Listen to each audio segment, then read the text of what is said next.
میلاد شریف کو منعقد کرتے دیکھا انہوں نے، اور اسی کی اجازت شرکت کی اپنے شیخ سے ان کو ملی تھی کہ وہ اس موقع پر دہلی تشریف لے جاتے تھے۔ تو اگرچہ یہاں بنگلہ زبان کا رواج رہا، لیکن انہوں نے وہی کتابچہ جو حضرت شاہ ابو الخیر فاروقی رحمۃ اللہ علیہ وہاں پڑھا کرتے تھے سعید البیان کے نام سے، وہ حضرت شاہ ابو الخیر رحمۃ اللہ علیہ کے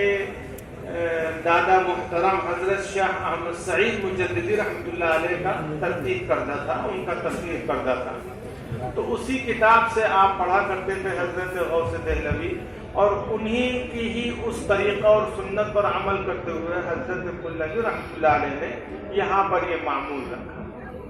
تو یہ جو پرانے صاحبان موجود ہیں اس وقت، ان کو بھی اس بات کا احساس ہوگا، اور جو حضرت شاہ عبد الرحیم رحمۃ اللہ علیہ، حضرت شاہ محمد معصوم رحمۃ اللہ علیہ، یہ صاحبان بھی اپنے والد محترم کے طریقے پہ بڑے اہتمام سے، بڑے ادب سے اور بڑی محبت سے اس مجلس کو منعقد کرتے تھے، پڑھا کرتے تھے۔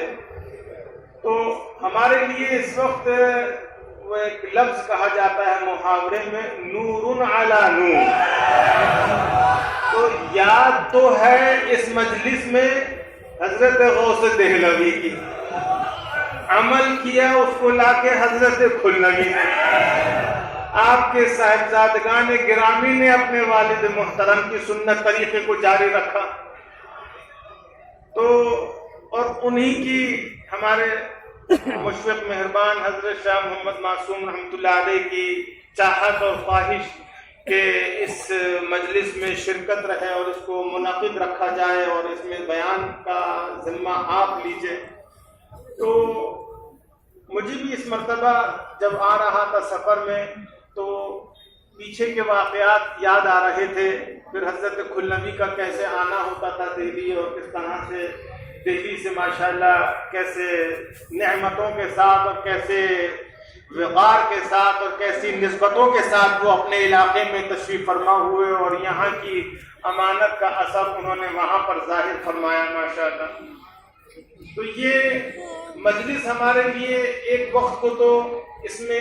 ایک ادب اور احترام کا تو حصہ ہے ہی ہے، مطلب اس میں بے ادبی اور بے وقوفی کی باتیں، اس سے اجتناب ہمارے لیے ضروری ہے۔ اس کے ساتھ ساتھ اس میں اگر ہم اپنے تصور کو قائم کریں تو ہمارے ان بزرگوں کی جن کا ذکر ابھی کرا یہاں حضرات کردہ کے خانقاہ خیریہ عزیزیہ کے، ان کی محبت اور ان کی چاہت بھی اس میں بہت بہت شامل ہے، اور جب اپنے حضرات کی طرف قلب سے متوجہ ہونے کی صلاحیت جس کو ہو جائے گی اہل طریقہ کو، تو وہ ان کے حاضر ہونے کا احساس کرے گا، اور ان کی موجودگی جو ہے وہ بالکل عیاں ہونے لگتی ہے۔ یہ جو مجلس میں ایک اثر اور سکون اور وقار جو معلوم ہوتا ہے، لوگوں کے دلوں کو ایک ٹھہراؤ ملتا ہے، ایک لذت ملتی ہے، وہ مبارک ذکر اور مبارک ارواح کے ورود کا اثر ہوتا ہے، آنے کا اثر ہوتا ہے۔ یہی وہ قیمتی لمحات ہیں میاں کہ جس میں ہمارے ان اکابر حضرات کی ارواح کا حاضر ہونا، گزر کرنا، یہ مل جائے ہمیں تو سمجھو ہماری اتنی لمبی چوڑی محنت، اتنے ہزاروں ٹکا کا خرچ ہمارا اس کا حاصل مل جائے گا ہم کو، کیونکہ اللہ کے نیک بندوں کی ارواح وہیں گزر کریں گی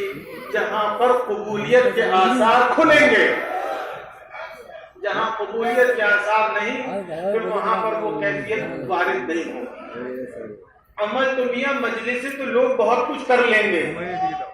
لیکن ہر مجلس وہ قبولیت کا درجہ والے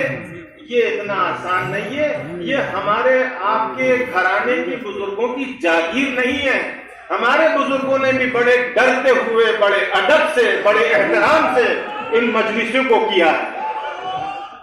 چیختے چلاتے وہ نہیں کرا کہ الٹے سیدھے لوگوں کو بلانا کرنا اور مجلس منعقد کر لینا۔ حضرت شاہ عبد العزیز کھلنوی رحمۃ اللہ علیہ نے جو نمونہ قائم فرمایا وہ اپنے پیر و مرشد کی خانقاہ کا، وہاں کی مجلس کا نمونہ قائم فرمایا۔ میں الحمدللہ یہاں کی مخلصین کی طور طریقہ مجلس میں بیٹھنا، ایک محبت کے ساتھ اس میں جڑنا، یہ چیز میرے دل کو بہت اثر کرتی ہے، اور میں گزشتہ 2-3 سال سے کہہ بھی رہا ہوں اور پھر بھی کہہ دیتا ہوں کہ دیکھو میاں، اس مجلس کے اس طریقے کو، جو احترام اور جو ایک وقار کا نظر ہے، جو ایک کیف ہے، اس کو برقرار رکھنے کی کوشش کرنی ہے۔